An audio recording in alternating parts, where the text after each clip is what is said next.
AP మంత్రి గుమ్మడి సంధ్యారాణి కుమారుడు పృథ్వీ వివాదంలో చిక్కుకున్నాడు. మంత్రి పిఎస్ సతీష్ మోసం చేశాడని ఫిర్యాదు చేయడానికి వెళ్తే తన ఫ్రెండ్స్ కోరిక తీర్చమని పృథ్వీ చెప్పాడంటూ ఎస్పీకి ఫిర్యాదు చేసింది ఓ బాధితురాలు. తన ఫ్రెండ్స్ ని ఇష్టపడుతున్నారని వాళ్ల దగ్గరకు వెళ్లమంటున్నాడని ఆరోపిస్తోంది బాధితురాలు. ఈ నేపథ్యంలో వారిద్దరి మధ్య చాట్ నెట్టింట వైరల్ అవుతోంది.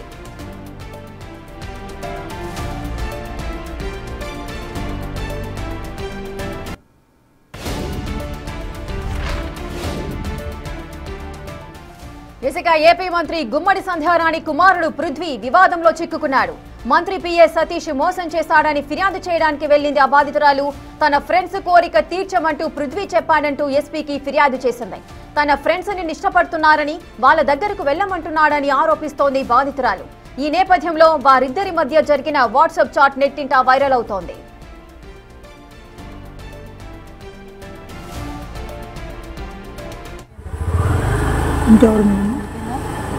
పృథ్వీ వాళ్ళ అబ్బాయి ఏం చేశారు? మా ఫ్రెండ్స్ ఇష్టపడుతున్నారు, ఒకసారి మీరు వెళ్ళండి అనేసి. మినిస్టర్ గారు కొడుకండి.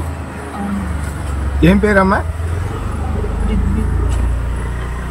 మినిస్టర్ గారు పిఏ పేరు ఏంటన్నారు? వర్గాప్ సతీష్. ఇంకెవరు? చూడొచ్చు. ఎస్, ఒకసారి వాట్సాప్ చాట్ మనం ఒకసారి చూద్దాం. అసలు ఏం మెసేజ్లు పెట్టాడు, మరి బాధితురాలు ఏమంది, దీనికి సంబంధించిన చాట్ ఒకసారి చూద్దాం. హాయ్ వదిన అని చెబుతున్నారు. ఒకసారి మీరు బిగ్ టీవీ స్క్రీన్ పైన చూడొచ్చు. ఎక్స్క్లూజివ్ గా మీకు వాట్సాప్ చాట్ లో పృథ్వీ ఎటువంటి అసభ్యకరమైన మాటలు మాట్లాడుతున్నారు ఆ బాధితురాలితో అనేది చూడొచ్చు. హాయ్ వదిన అని చెబుతున్నాడు పృథ్వీ. హాయ్ వదిన అని పృథ్వీ అంటున్నాడు. బాధితురాలు చెప్పు అని మాట్లాడుతున్నారు. అసలు ఏమనుకుంటున్నావు నువ్వు? కనీసం బర్త్డే రోజు అన్ని ఫోన్లు చేశాను అని చెబుతున్నాడు. లిఫ్ట్ చేయకుండా కనీసం విష్ కూడా చేయలేదు అంటున్నారు. ఏంటి అంటే ఆయన బర్త్డే రోజు ఎన్ని ఫోన్లు చేసినా కూడా బాధితురాలు కంపల్సరీగా ఆయన ఫోన్లు లిఫ్ట్ చేయడం జరగాలి. అదేవిధంగా ఆయనకు బర్త్డే విషెస్ చెప్పాలా? అసలు ఏంటి, ఏం జరిగింది అనేది ఒకసారి చూద్దాం. నీ బర్త్డే అని నాకు తెలీదు పృథ్వీ అని చెప్పి బాధితురాలు అయితే చెబుతోంది. ఎస్, ఈ వాట్సాప్ చాట్ మనం చూడొచ్చు. పృథ్వీ బర్త్డే రోజు చాలా సార్లు కాల్ చేశాను, నా ఫోన్ ఎందుకు మీరు లిఫ్ట్ చేయట్లేదు? హాయ్ వదినా అని సంబోధిస్తున్నాడు. అదేవిధంగా నా బర్త్డే రోజు నేను అన్నిసార్లు కాల్ చేశాను, మరి మీరెందుకు నా ఫోన్ లిఫ్ట్ చేయలేదు, నా బర్త్డే రోజు ఎందుకు విష్ చేయలేదు అంటూ కూడా పృథ్వీ వాట్సాప్ చాట్లో అంటున్న తీరు మనం చూడొచ్చు. అదేవిధంగా ఈ మధ్య కొంచెం బిజీగా ఉన్నాను అందుకే అంటూ కూడా బాధితురాలైతే మర్యాదపూర్వకంగానే మెసేజ్ చేయడం అయితే మనం చూసాం. ఇక పృథ్వీ ఏమంటున్నాడు ఒకసారి చూద్దాం. తెలుసు, మమ్మీ వల్లే కదా నీకు ఇలా. ఏంటి మమ్మీ వల్ల ఇలా అంటే మమ్మీ ఏం చేసింది అంటే పృథ్వీ మమ్మీ ఎవరు? మంత్రి గుమ్మడి సంధ్యారాణియా? ఎస్, మంత్రి గుమ్మడి సంధ్యారాణి వల్లే ఇవన్నీ కదా నీకు అంటూ కూడా వాళ్ళ మమ్మీ వల్లనే నీకు ఇదంతా కదా అంటూ కూడా పృథ్వీ అంటున్న తీరు మనం చూడొచ్చు. అంటే ఆ బాధితురాలిని మరి మంత్రి గుమ్మడి సంధ్యారాణి ఏ విధమైన ప్రలోభాలకు గురి చేసిందా, లేదంటే ఏదైనా తనకు ఇష్టం లేకున్నా ఏదైనా పని చేయమంటూ కూడా ఫోర్స్ చేసిందా, లేదంటే ఏదైనా ఇబ్బందులు పెట్టిందా? సో ఆ బాధితురాలికి సంబంధించి మమ్మీ వల్లే కదా నీకు ఇలా అంటూ ఒక మెసేజ్ చేశారు. మరి దానికి అర్థం ఏంటి? సో అది కూడా మనం చూద్దాం. సో నెక్స్ట్ ఇక బాధితురాలు ఏం చెబుతుంది? అదేం లేదు, అమ్మ ఏం చేశారు చెప్పు అంటుంది. ఎస్, ఇక బాధితురాలు క్లారిటీ ఇస్తుంది. అమ్మ ఏం చేశారు చెప్పు, అదేం లేదు అంటుంది. ఆవిడకు అంత ప్రెషర్ పెట్టారు, ఆవిడకు ఎంత ప్రెషర్ పెట్టారో అంటే ఆల్రెడీ జరిగిందా? మరి ఇద్దరి మధ్యలో కూడా సంభాషణ జరిగింది. అటు గుమ్మడికి సంధ్యారాణి కూడా ఈ మ్యాటర్లో ఇన్వాల్వ్ అవ్వడము, ఆవిడ ప్రెషర్తోనే ఆ విధంగా మాట్లాడింది అంటూ కూడా జరిగిందా? అంటే ఈ మెసేజ్లు చూస్తుంటే ఎన్నో ఆలోచనలు మైండ్లో మనకు తిరుగుతూ ఉంటాయి, ఎన్నో క్వశ్చన్స్ రేజ్ అవుతున్నాయి. అంటే ఆ వాట్సాప్ చాట్ ఎందుకు వైరల్ అయింది అనేది మనం ఒకసారి చూడొచ్చు. సో దానికి సంబంధించి బర్త్డే రోజుని అన్నిసార్లు కాల్ చేశాను, మరి ఎందుకు నా కాల్ లిఫ్ట్ చేయలేదు, నాకెందుకు విషెస్ చెప్పలేదు వదినా అని పృథ్వీ చెబుతున్నారు. మమ్మీ వల్లే కదా నీకు ఇవన్నీ అని అంటున్నారు. అంటే మరి బాధితురాలకు ఎంత కష్టం వచ్చింది, ఆ కష్టానికి కారణం మమ్మీ అని చెబుతున్నాడా? అదేం లేదు, అమ్మేం చేశారు అంటూ కూడా బాధితురాలు రిప్లై ఇవ్వడము. ఆవిడకు ఎంత ప్రెషర్ ఉందో అందుకే ఆ విధంగా మాట్లాడింది లేదా ఆ విధంగా చేసింది అంటూ కూడా ఆవిడ ఆన్సర్ ఇచ్చిన తీరులో మనకు ఎన్నో డౌట్స్ కూడా రేజ్ అవుతున్నాయి. ఎస్, ఇక పృథ్వీ ఏమంటున్నాడో ఒకసారి చూద్దాం. వదిన మెసేజెస్లో కాదు మీతో పర్సనల్గా మాట్లాడాలి. ఓకే, మాట్లాడాలి అని అన్నారు, కానీ ఓకే దాని అర్థం కూడా మనం చూసుకోవచ్చు. మాట్లాడాలి అంటే వదిన మెసేజెస్లో కాదు మీతో పర్సనల్గా మాట్లాడాలి అని పృథ్వీ అంటున్నాడు. వదిన అని సంబోధిస్తున్నాడు, పర్సనల్గా మాట్లాడాలి అంటున్నాడు, మెసేజెస్లో కాదు అంటున్నాడు. మరి ఏం మాట్లాడబోతున్నాడు పృథ్వీ? ఎందుకు ఈ మెసేజ్లు చేశాడు? ఎస్, ఇక దీనికి సంబంధించి బాధితురాలి ఏం రిప్లై ఇచ్చిందో అది కూడా చూద్దాం. దేవి బిజీగా ఉన్నారు, పృథ్వీ తనకి చెప్తా వచ్చి మాట్లాడదాం. ఓకే, మాట్లాడతాం. సో అంటే మాట్లాడుతాం అంటే ఇద్దరు కలిసి వచ్చి మాట్లాడతారు. దేవి బిజీగా ఉన్నారు, పృథ్వీ తనకి చెప్తాను వచ్చి మాట్లాడతాం అంటారు. అంటే తను ఒక్కరు రావడానికి ఇష్టపడట్లేదు, ఇద్దరం వచ్చి మాట్లాడదామని ఆవిడ చెప్తున్నారు. అంటే బాధితురాలు ఎవరైతే ఉన్నారో ఆ దేవి అనే పర్సన్తో ఉంటున్నారు. సో మేమిద్దరం వచ్చి మాట్లాడతామంటూ కూడా బాధితురాలు రిప్లై ఇస్తుంది. సో ఇక పృథ్వీ ఏమన్నారో ఒకసారి చూద్దాం. అతను ఎందుకు వదినా, అసలు అతన్ని వల్లే ఇది అంతా కూడా. ఓకే, మీకు కూడా ఒక క్లారిటీ వచ్చింది అనుకుంటున్నాను. అంటే ఆ బాధితురాలు దేవితో ఉంటుంది. సో వారిద్దరూ కూడా కలిసి ఉంటున్నారు, మేమిద్దరం వచ్చి మాట్లాడతాం, తను పర్సనల్గా మాట్లాడాలి అని పృథ్వీ అన్నప్పుడు మేమిద్దరం కలిసి వచ్చి మాట్లాడతామంటూ కూడా బాధితురాలు చెబుతున్న తీరు మనం చూడొచ్చు. దానికి పృథ్వీ ఆన్సర్ ఏంటి, అతను ఎందుకు వదినా, అసలు అతను వల్లే కదా ఇదంతా. సో ఏం జరిగి ఉంటుంది ఇద్దరి మధ్యలో, అతని వల్ల అంటే దేవి అనే పర్సన్ వల్లనే ఇదంతా జరిగింది వదినా. నీ లైఫ్లోకి వచ్చి మా అందరినీ దూరం చేసి, అంటే ఏం చేశారు అంటే దేవి అనే వ్యక్తి ఎవరు, దేవికి ఆ బాధితురాలికి సంబంధం ఏంటి, అదేవిధంగా అతని వల్ల ఇదంతా జరిగింది వదినా. నీ లైఫ్లోకి వచ్చి మా అందరినీ దూరం చేసి, అంటే వీరంతా కలిసి ఉన్నారా, వీరంతా కలిసి ఉన్నప్పుడు ఆ దేవి అనే పర్సన్ ఈ బాధితురాలి లైఫ్లోకి రావడం వల్లనే విడిపోయారా, అసలు ఏం జరిగింది? సో దీనికి సంబంధించిన క్లారిటీ ఇంకా రావాల్సిన అవసరం ఉంది. మన మెసేజ్లు చూస్తుంటే ఎన్నో ఆలోచనలు, ఎన్నో డౌట్స్ అయితే రేజ్ అవుతున్నాయి. పృథ్వీ ఎందుకు వదినాన్ని సంబోధిస్తున్నారు, అదేవిధంగా దేవితో బాధితురాలు ఉండడం వల్ల ఇతనికి ఏంటి ప్రాబ్లం, అంటే ఎవరి లైఫ్ వాళ్ళది, ఆమె లైఫ్లోకి అంటే బాధితురాలి లైఫ్లోకి దేవి రావడం వల్ల ఈ పృథ్వీ దూరం అవుతున్నారా, అసలు ఏం జరిగింది అనేది ఒకసారి చూద్దాం. సో దానికి సంబంధించి నీ లైఫ్లోకి వచ్చి మా అందరినీ దూరం చేసి అంటూ కూడా అక్కడికి ఒకటి ఎండ్ అయిపోయింది. మళ్ళీ నెక్స్ట్ కూడా మనం చూడొచ్చు. వదిన వాసు కానీ శ్రీనివాస అంకుల్ కానీ ఇంకా చాలామంది నిన్ను ఇష్టపడుతున్నారు. ఎస్, చూస్తున్నారు కదా మీరు. సో ఈ వాసు ఎవరు, శ్రీనివాస్ ఎవరు, శ్రీనివాస్ అంకుల్ అంటున్నాడు. వాళ్ళంతా కూడా చాలామంది నిన్ను ఇష్టపడుతున్నారు అంటున్నాడు. నువ్వెందుకు ఇలా అతనితో ఉండి లైఫ్ ఎంజాయ్ చేయకుండా ఇంట్లో ఉండిపోతున్నావు?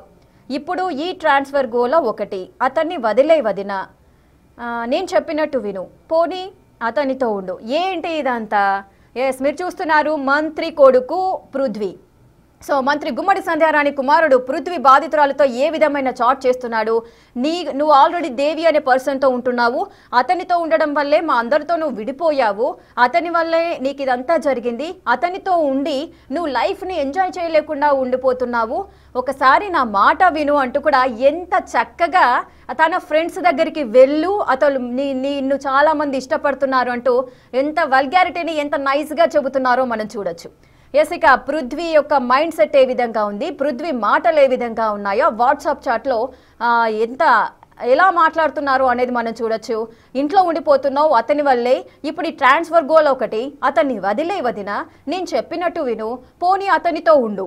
ఏంటి ఇవన్నీ అంటూ కూడా ఈ వాట్సాప్ చాట్ చూస్తున్న వాళ్ళందరూ అనుకుంటారు ఒక మంత్రి పొజిషన్లో ఉన్న గుమ్మడి సంధ్యారాణి కుమారుడు పృథ్వీ అంటే ఒక యూత్కి ఒక ఐకాన్గా ఉండాల్సిన వ్యక్తి, ఒక యూత్కి ఒక దిశానిర్దేశం చేయాల్సిన వ్యక్తి, అతని ఆలోచనలు ఏ విధంగా ఉన్నాయి, మరి తన మదర్ కూడా ఒక మంత్రి, అంతకు మించి ఒక మహిళ అని కూడా మనం చెప్పొచ్చు. సో ఆ మహిళకు పుట్టిన వ్యక్తి ఈ విధమైన మాటలు మాట్లాడితే ఇంకొక మహిళతో నిన్ను చాలామంది ఇష్టపడుతున్నారు అంటూ కూడా మాట్లాడటాన్ని ఏ విధంగా దీన్ని సహించవచ్చు, ఇది ఎంతవరకు న్యాయం? సో ఇదంతా మనం కూడా ఒకసారి అబ్జర్వ్ చేద్దాం. నేను చెప్పినట్టు విను, పోనీ అతనితో ఉండు. ఏంటి, ఎవరితోనైనా ఇలాగే మాట్లాడతాడా ఇతను? సో ఈ చాట్ చూస్తున్న ప్రతి ఒక్కరికి కూడా ఎంత కోపము, ఎంత ఆగ్రహం వస్తుందో ఒకసారి మనం ఆలోచించవచ్చు. మరి బాధితురాలు ఏమంటుంది ఈ మాటలన్నిటికీ అనేది కూడా ఒకసారి మనం చూద్దాం. ఎస్, ఇక నిన్ను ఇష్టపడిన వాళ్ళు సాదాసీదా మనుషులు కాదు. ఓకే, నిన్ను ఇష్టపడిన వాళ్ళు సాదాసీదా మనుషులు కాదు కదా, ఒకసారి ఆలోచించు. అబ్బా, ఎస్, చూస్తున్నారు కదా, నిన్ను ఇష్టపడిన వాళ్ళంతా కూడా సాదాసీదా మనుషులు కాదు, ఒక్కసారి ఆలోచించు అంటూ కూడా బాధితురాలికి సలహాలు, సూచనలు ఇస్తున్నాడు ఈ పృథ్వీ. ఘనకార్యం చేస్తున్నట్టుగా, అంటే ఏదో ఘనకార్యానికి ఒప్పించినట్టుగా, లేకపోతే ఏదో ఒలింపిక్స్లోకి తనని పుష్ చేసినట్టుగా, నువ్వు వెళ్ళి గేమ్ ఆడు, నీకు ఒక మెడల్ వస్తుంది, నీకు ఒక గుర్తింపు వస్తుంది అన్నట్టుగా తను ఏ విధమైన ఎటువంటి అసభ్యకరమైన ఒక సంఘటనకి సంబంధించి ఆ మహిళను ఏ విధంగా పుష్ చేస్తున్నాడు అనేది మనం చూడొచ్చు.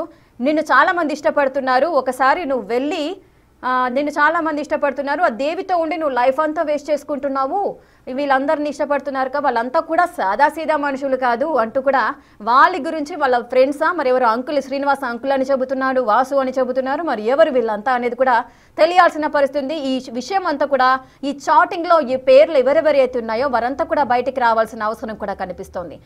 సో ఇప్పుడు పృథ్వీ అంటే మంత్రి గుమ్మడి సంధ్యారాణి కుమారుడు పృథ్వీ ఏ విధమైన చాట్ చేశాడు, ఆ బాధితురాలికి వాట్సాప్ చాట్లో ఏ విధమైన మెసేజ్లు పంపించాడు మనం చూసాము. మరి ఇంత వల్గార్గా మాట్లాడుతూ మరి బాధితురాలు ఏమంటుందో ఒకసారి చూద్దాం.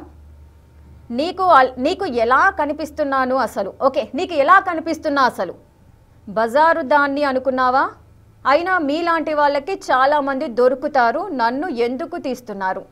ఎస్ చూస్తున్నారు కదా, బాధితురాలు అంటే మనకు కనిపిస్తూనే ఉంది, ఆమె మెసేజ్లో అర్థమవుతుంది తనకి ఇటువంటి ఏవి ఇష్టం లేదు, తను ఒక వ్యక్తితో అంటే దేవి అనే వ్యక్తితో ఉంటున్నారు అని తెలుసు. అంటే మెసేజ్ పరంగా మనము ఒక ఆలోచనకి రావచ్చు, మరి అది కన్ఫర్మా కాదో కూడా మనకు ఐడియా లేదు.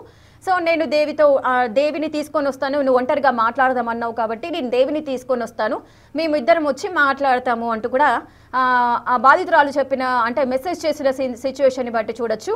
మరి దేనికి సంబంధించి మా ఫ్రెండ్స్ అంటే ఫ్రెండ్స్ అని కూడా తను మెన్షన్ చేయలేదు, వాసు అదేవిధంగా శ్రీనివాస్ అంకుల్ అట. సో వీళ్ళిద్దరూ కూడా వాళ్ళిద్దరితో పాటు మరికొంతమంది కూడా నిన్ను ఇష్టపడుతున్నారు, వదిన అని సంబోధించడం ఏంటి, ఇంతమంది అంటే వదిన అంటే పదం ఏంటి, వదిన అన్న భార్యను మన వదిన అని పిలుస్తారు, లేదంటే అన్నగా భావించే వ్యక్తి ఎవరైతే ఉంటారో వారి యొక్క వైఫ్లను వదినాని భావించి అంటే వదిన అంటే మరి కన్న తల్లి తర్వాత ఒక తల్లి స్థానంలో ఉంటుంది. సో అటువంటి రిలేషన్ మెయింటైన్ చేస్తూ వదిన అని పిలుస్తూ మళ్ళీ ఇంతమందిని ఇష్టపడుతున్నారు, వాళ్ళంతా కూడా సాదాసీదా మనుషులు కాదు అని మాట్లాడుతూ ఇంతమంది ఇష్టపడుతున్నారు, నువ్వెందుకు లైఫ్లో ఎంజాయ్ చేయకుండా ఒకరితోనే ఉండిపోతున్నావు అంటున్నారు. అంటే పృథ్వీ ఆలోచన ఏంటి, ఒకరితో కాకుండా 10 మందితో తిరగాల, 10 మందితో ఉండాలా, ఏం మాట్లాడుతున్నావు పృథ్వీ, ఏదన్నా అర్థమవుతుందా. సో ఈ చాట్ చూసిన ప్రతి ఒక్కరికి కూడా ఒళ్ళు రగిలిపోతూ ఉంటుంది. సో ఇటువంటి వ్యాఖ్యలు చేస్తూ ఉంటే మరి ఆ బాధితురాలు ఆవేదనను కూడా మనం అర్థం చేసుకోవచ్చు. ఆల్రెడీ పిఎస్ సతీషే నన్ను మోసం చేశాడంటూ కూడా ఆమె పోలీస్ స్టేషన్కి ఫిర్యాదు చేయడానికి వెళ్తే తనకి సహాయం చేయకపోగా ఇటు పృథ్వీ అనే వ్యక్తి ఏ విధమైన మెసేజ్లు చేస్తున్నారో మనం చూడొచ్చు. అసలు నువ్వేమనుకుంటున్నావు పృథ్వీ, ఎందుకు ఈ విధంగా మాట్లాడుతున్నావు, నేను ఎలా కనిపిస్తున్నాను నీకు, నన్ను వదినాని మాట్లాడతావు, మమ్మీ వల్లే నీకు కదా ఇవన్నీ అని అంటావు. సో ఇతను మాట్లాడిన మాటలు ఏవైతే ఉన్నాయో దానికి సంబంధించి అసలు నన్ను ఏమనుకుంటున్నావు, నువ్వు బజార్ దానిలా కనిపిస్తున్నానా అంటూ కూడా నన్ను వదిలే, నీకు కావాలి అంటే చాలామంది ఉంటారు, నన్ను వదిలే అంటూ కూడా తను ప్రాధాయపడుతున్న సిచ్యువేషన్ మనకు కనిపిస్తోంది.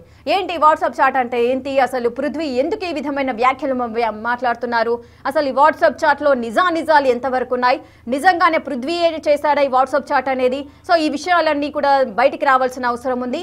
అలాగే వాసు శ్రీనివాస అంకుల్ ఎవరు, సో ఇవన్నీ కూడా విషయాలని వెలికి తీయాల్సిన అవసరం పోలీసులకు ఉంది. మరి దీనికి సంబంధించి వాట్సాప్ చాట్కి సంబంధించి కూడా పోలీసులు దీంట్లో నిజాలు ఏంటి అనేది నిగ్గు తేల్చాల్సిన అవసరం ఉంది. ఎస్ ఒకసారి మా ప్రతినిధి శివశంకర్ దగ్గరికి వెళ్దాం, అసలు ఏం జరిగింది, ఈ మ్యాటర్ అంతా ఏంటి, మరి ఎవరు ఏమంటున్నారు అనేది ఒకసారి చూద్దాం. ఎస్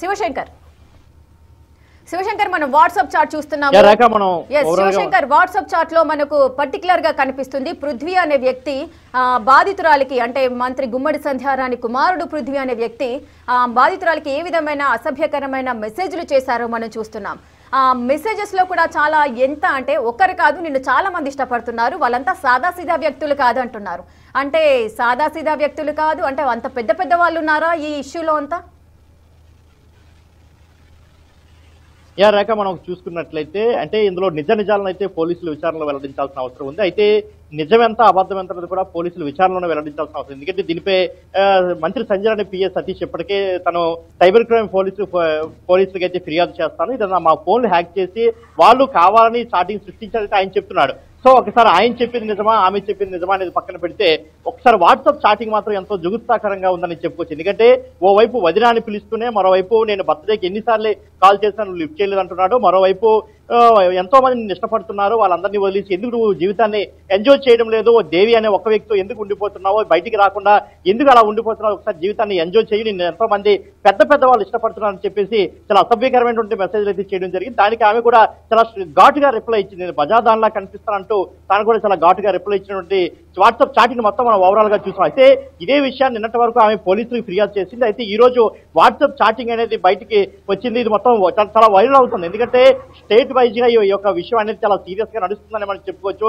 ఎందుకంటే ఒక స్త్రీ శిశు సంక్షేమ శాఖ మంత్రిగా ఉన్నటువంటి గుమ్మడి సంధ్యారాణి ఇంట్లో ఇలాంటి వ్యవహారం జరగడం నిజంగా చాలా దురదృష్టకరంగా మనం చెప్పుకోవచ్చు. ఎందుకంటే రాష్ట్ర ప్రజానికం అంతా, రాష్ట్రంలో మహిళలంతా కూడా ఒక్కసారిగా ఆలోచించాల్సిన విషయంగా ఇది మారిపోయింది. ఎందుకంటే గుమ్మడి సంధ్యారాణి సొంత కొడుకే ఈ విధంగా ఓ అమ్మాయిని అంటే అదే నియోజకవర్గానికి చెందినటువంటి ఓ మహిళను వేధించడం నిజంగా అది నిజమైతే మాత్రం ఎట్టి పరిస్థితుల్లో క్షమించడం నేరంగానే మనం చూడాలి. ఎట్టి పరిస్థితి ఇటువంటి వారిని విడిచిపెట్టకూడదని చెప్పుకోవచ్చు. మరోవైపు పిఏ సతీష్ యొక్క అరాచకాలని ఆగడాలను కూడా అరికట్టాల్సిన అవసరం ఉంది. ఎందుకంటే తాను మొన్నటి వరకు కూడా ఈమెను వేధించినట్టు ఈమె ఎప్పటికే పోలీసులు కూడా ఫిర్యాదు చేసింది. అయితే తాను ఎంత సైబర్ క్రైమ్ పోలీసులు ఫోన్ చేస్తాను, ఇదంతా హ్యాక్ చేశారని చెప్తున్నాడు తప్ప ఇందులో నిజాలను మాత్రం పోలీసులు వెలికి తీయాల్సినటువంటి అవసరం చాలానే ఉంది. ఎందుకంటే ఇందులో ఎన్నో అంశాలు అయితే దాగి ఉన్నాయని మనం చెప్పుకోవచ్చు. మొదటగా 5 లక్షల రూపాయలు తీసుకున్నాడా లేదనేది చెప్పాల్సినటువంటి అవసరం పోలీసులకి అయితే ఉంది. మరోవైపు మనం చూసుకుంటే ఆమె గతంలో 18 లక్షలు అని చెప్పినటువంటి విషయం కూడా ఉంది. సో 18 లక్షల 5 లక్షలు అనేది కూడా పోలీసుల విచారణలో తేల్చాల్సినటువంటి అవసరం. మరోవైపు ఏదైతే ఈమె దేవిశ్రీ అనే వ్యక్తితో సన్నిహితంగా ఉంటుందో ఆయన్ను పిఏ సతీష్ ఎందుకు కొట్టాడు, ఈ విషయాన్ని కూడా బయటకు తీయాల్సిన అవసరం ఉంది. ఇన్ కేసు సతీష్ గనక ఈ దేవి అనే వ్యక్తిపై చేసుకోకపోతే మంత్రి సంధ్యారాణి యొక్క అనుచరులు ఎందుకు వీళ్ళ ఇంటికి వెళ్లి వీళ్ళతో సముదాయించే ప్రయత్నం చేశారు, ఇదొక అంశాన్ని అయితే బయట తీయాల్సిన అవసరం. మరోవైపు వాట్సాప్ చాటింగ్, ఇంతకు ముందు ఒక వాట్సాప్ చాటింగ్ బయటకు వచ్చింది. పిఏ సతీష్ యొక్క ఎవరైతే బాధితులు ఉన్నారో బాధితులతో చాటింగ్ చేసిన వ్యవహారం అంతా బయటకు వచ్చింది. అంటే ఈ యొక్క బాధితులతో మాత్రమే కాదు, బాధితులతో పనిచేస్తున్న కొంతమంది వ్యక్తులతో ఆయన చాట్ చేశాడు. బాధితురాలు పనిచేస్తున్నటువంటి స్కూల్లో కొంతమంది వ్యక్తులతో పనిచేస్తాడు. వాళ్ళ యొక్క వ్యవహారాలు కూడా తెలుసుకున్నాడు. వాళ్ళు ఏం చేస్తున్నారు, వీళ్ళు ఏం చేస్తున్నారు, వాళ్ళను కూడా బయటకు లాగుతాను, నేను ఏం చేయాలో నాకు తెలుసు, అదేవిధంగా నా సత్తా ఏంటో చూపిస్తాను, మంత్రి సంజయ్ నాకు చాలా సన్నిహితురాలు, నేను ఏం చెప్తే అదే జరుగుతున్న విషయాలు. అంటే ఆ చాటింగ్ కూడా మన గతంలో చూస్తాం. ఇప్పుడు పృథ్వీ చాటింగ్ కూడా చూస్తున్నాం. సో అనేక అంశాలు సుమారు మనకి మొదటి నుంచి 2021 నుంచి ఈ రోజు వరకు జరిగినటువంటి అనేక అంశాలపై పోలీసులు విచారణ చేయాల్సిన అవసరం ఉంది. దీనిపై మంత్రి సంధ్యారాణి, అదేవిధంగా మంత్రి సంధ్యారాణి కొడుకు కూడా ఒక క్లారిఫై ఇవ్వాల్సిన అవసరం ఉంది. ఎందుకంటే ఇప్పటివరకు మంత్రి సంధ్యారాణి పిఏ సతీష్ కొంత క్లారిఫై ఇచ్చేటువంటి ప్రయత్నం చేసిన దాన్ని ఎవరు కూడా నమ్మే పరిస్థితులు లేరనే విషయం కూడా మనకి వినిపిస్తున్నటువంటి మాట. సో దీనికి పూర్తిగా మంత్రి సంధ్యారాణి కావచ్చు, మంత్రి సంధ్యారాణి తనయుడు పృథ్వీ, వీళ్ళిద్దరు మాత్రమే క్లారిఫై ఇవ్వాల్సిన అవసరం ఉంది. మరోవైపు పోలీసులు కూడా పూర్తి స్థాయిలో విచారణ చేయాలి. ఎందుకంటే ఎట్టి పరిస్థితుల్లో ఒక మహిళకు న్యాయం చేయాల్సిన అవసరం కూడా చాలా స్పష్టంగా తెలుస్తుంది. ఎందుకంటే ఇది ఒక వ్యక్తికి, ఒక కుటుంబానికో, ఒక నియోజకవర్గానికి సంబంధించిన సమస్య కాదు ఇప్పుడు ఇది. ఎందుకంటే సంధ్యారాణి ఒక మంత్రి హోదాలో ఉన్నారు కాబట్టి ఒక రాష్ట్ర వ్యవహారంగానే దీన్ని చూడాల్సినటువంటి అవసరం ఉందని చెప్పుకోవచ్చు రేఖ. ఎస్ శివశంకర్, అంటే ఒక మంత్రి కుమారుడు ఈ విధంగా చేయడాన్ని అటు మంత్రి పదవిలో ఉన్న గుమ్మడి సంధ్యారానికి కూడా కాస్త తలవంపులు అన్నట్టుగానే కనిపిస్తోంది. మరి గుమ్మడి సంధ్యారానికి ఈ విషయాలన్నీ కూడా తెలుసు, మమ్మీ వల్లే కదా ఇవన్నీ అంటూ కూడా ఈ ట్రాన్స్ఫర్ జరగడాలు ఇవన్నీ కూడా మమ్మీ వల్లే అంటూ కూడా పృథ్వీ చెబుతున్నారు. అంటే ఇదంతా కూడా ఈ ఇష్యూ అంతా కూడా గుమ్మడి సంధ్యారానికి కూడా తెలుసు. మరి దానికి సంబంధించి గుమ్మడి సంధ్యారాని మందలించే ప్రయత్నం ఏది చేయలేదా? అసలు తను ఇన్వాల్వ్మెంట్ ఎంతవరకు ఉంది ఇందులో? ఇది చాలా వ్యాలిడ్ పాయింట్ గా మనం చెప్పుకోవచ్చు. ఎందుకంటే బాధితురాలు ఫిర్యాదులో కూడా మంత్రి సంజయ్ గురించి చాలా స్పష్టంగా అక్కడ మనకి ఫిర్యాదు చేశారు. ఎందుకంటే గతంలో పిఏ సతీష్ కావచ్చు, అదేవిధంగా తనయుడు పృథ్వీ, వీళ్ళిద్దరి యొక్క వ్యవహారాన్ని మంత్రి సంజయ్ దృష్టికి అయితే నేను తీసుకెళ్లడం జరిగింది. తీసుకెళ్లిన తర్వాత ఆవిడ కూడా తిరిగి నన్నే ఇష్టానుసారంగా దుర్భాషలాడారు, బూతులు తిడుతూ నన్నే దుర్భాషలాడారు. నన్ను అంటే ఎవరైతే తప్పు చేశారో వాళ్ళని దండించకుండా తిరిగి ఆవిడ నన్ను ఖండించారు, నన్ను దండించారని చెప్పేసి కూడా ఆవిడ ఎంతో ఆవేదన వ్యక్తం చేసినటువంటి పరిస్థితి కూడా మనం చూసాం. ఎందుకంటే ట్రాన్స్ఫర్ విషయం కావచ్చు, పిఏ సతీష్ వేధించిన విషయం కావచ్చు, పృథ్వీ ఈ విధంగా మెసేజ్ చేసిన విషయం కావచ్చు, ఈ 3 అంశాలని కూడా నేను మంత్రి సంజయ్ దృష్టికి తీసుకెళ్లిన తర్వాత ఆవిడ నా మాటలు నమ్మలేదు. వారి తనయుడు కావచ్చు, అదేవిధంగా పిఏ సతీష్ మాటలు మాత్రమే నమ్ముతున్నారు. వాళ్ళ మాటలు నమ్మి అప్పటికే సతీష్ నన్ను చాలా సార్లు వేధించిన ట్రాన్స్ఫర్లు కూడా చేయించాడు. అంతేకాకుండా నేను ఫిర్యాదు చేసిన తర్వాత మంత్రి సంజయ్ కూడా నాపై కక్ష కట్టి మరలా నన్ను వేరొక ప్రదేశానికి ట్రాన్స్ఫర్ చేసి నన్ను ఉద్యోగపరంగా వేధింపులకు గురి చేశారని చెప్పేసి కూడా ఆవిడ చెప్పడం జరిగింది. ఇంకొక విషయం మనం చూసుకున్నట్లయితే ఎట్టి పరిస్థితుల్లో టీడీపీ ప్రభుత్వానికి ఇది అంటే టీడీపీ పార్టీకి కావచ్చు కూటమి ప్రభుత్వానికి ఒక మాయని మచ్చలా మారిపోతుంది పూర్తి స్థాయిలో విచారణ జరగకపోతే మాత్రం. ఎందుకంటే గతంలో మనం చూసుకుంటే నెల్లిమర్లలో నెల్లిమర్ల ఎమ్మెల్యే లోక మాధవ్ కావచ్చు, అక్కడ నెల్లిమర్ల టీడీపీ ఇన్ఛార్జ్ ఉన్నట్టు బంగారాజు వ్యవహారంలో కొంత విభేదాలు ఏర్పడితే వాళ్ళిద్దరు రెండు పార్టీల క్రమశిక్షణ కమిటీ కూడా వాళ్ళిద్దరిని మంగళగిరి పిలిచిన తర్వాత వాళ్ళిద్దరు కూడా క్లాస్ తీసుకుంది. వాళ్ళిద్దరి మధ్య కొంత సయోధ్య కుదిర్చే ప్రయత్నం కూడా చేసింది. అంటే ఒక రాజకీయ నాయకులు, ఒక ఎమ్మెల్యేగా, ఒక మార్కెట్ చైర్మన్ గా ఉన్నటువంటి వ్యక్తుల మధ్య సయోధ్య అంటే జనరల్ గా రాజకీయ విభేదాలు రెండు కూడా. కానీ ఇక్కడ ఓ మహిళను వేధించారు, సొంత తనయుడే మహిళను శారీరకంగా హింసించాడు, కొంతమంది దగ్గరికి కొంతమంది కోరిక తీర్చాలి, వాళ్ళ దగ్గరికి వెళ్ళాలని మంత్రి తనయుడే చెప్పడం నిజంగా చాలా హాట్ టాపిక్, సీరియస్ గా తీసుకోవాల్సిన అవసరం. చూడాలి మరి మంత్రి సంజయ్ ఏ విధంగా రియాక్ట్ అవుతారు, ప్రభుత్వం ఏ విధంగా రియాక్ట్ అవుతుంది, పార్టీ ఏ విధంగా రియాక్ట్ అవుతుందో చూడాలి మరి. Right, thank you Shivashankar, thanks for the details.